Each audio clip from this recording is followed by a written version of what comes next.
Ekitebe ky'akakiiko k'ebyokulonda mu kibiina kya NRM olwaleero ebintu tebikitambulidde bulungi oluvannyuma lw'omuvubuka ayitibwa Brighton Kiwanuka okwekaajanga n'akassa ku nninga ng'ayagala bamuwandiike asobole okuvuganya Museveni ku kifo ky'obwa ssentebe obw'ekibiina kya NRM.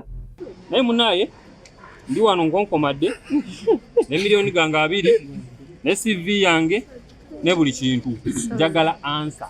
Lwaki tebanzikiriza? Ono kyokka awuniikiriza babaddewo bw'ayombye oluvannyuma lwa ssentebe w'akakiiko k'ebyokulonda mu NRM Tango Odoyi okumutegeeza nti empapula z'abadde bajjuza okusaba ebifo zibadde ziweddewo. Singa bakiteeka wali nti ojja saalize bannange, saalize. Kiwanuka agamba nti kano kabadde kabonero ka kumulemesa kubanga abadde amaze okufuna ebyetaagisa byonna okuli n'okusasula obukadde 20 obubadde bwetaagisa okuvuganya ku kifo kino era n'awera nti tagenda kusamuka okutuusa nga bamuwandiise. Where is the evidence? It is not there. Webagambye all those who want to express mujje muzine ennaku oli kubanga ye president bamugambye ajje luli lwokka.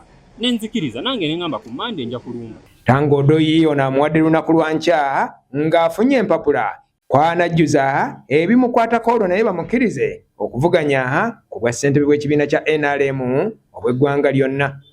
Public nomination forms came back and said we've left it for other. Actually, 4 so far. So in the record of all, we had 2,800. So we are more than 4 who have so far written to us withdraw. But in the course of campaign, if someone wants to withdraw, you still come to write to the Electoral Commission.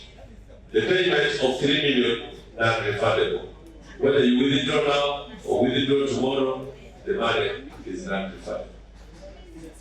Kiwanuka ono nzaalwa y'e Busoga mu Jjinja era ng'atemera wakati w'emyaka 25 n'asatu. Tango Odoyi era wano wasinzidde n'ategeeza nti abantu abawerera ddala 236 be beewandiisizza ku bifo eby'olukiiko olufuzi olw'ekibiina kya NRM mu nnaku 3 zokka era nga ne Kiwanuka abadde ayagala kwegatta ku lukalala lwe lumu. Tango Odoyi n'asuubiza nti ensonga za Kiwanuka waakuzikolako.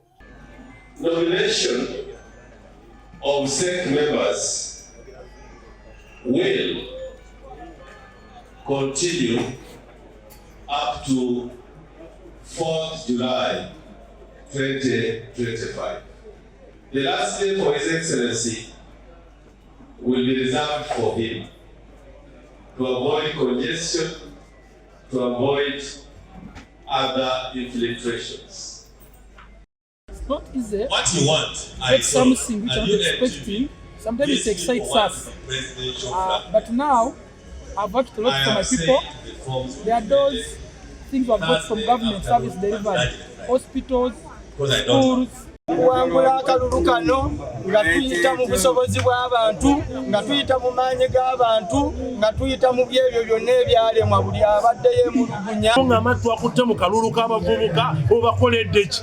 Bw'okujjayo n'ogamba abaana mujje mwekalakasa abaana b'abanno babasibe byebyo byabakoledde atulage nga Pulezidenti Museveni bwe yaleeta zi PDM. Odoyi agambye nti kati obwanga bagenda bwolekeza ddimu lya kampeyini era n'ategeeza nti abagenda okwesimbawo bonna enkuŋŋaana baakuzikolera wamu n'ekigendererwa ekyokwewala obutabanguko. Kibalizi John, Kato Dennis, Beg Television.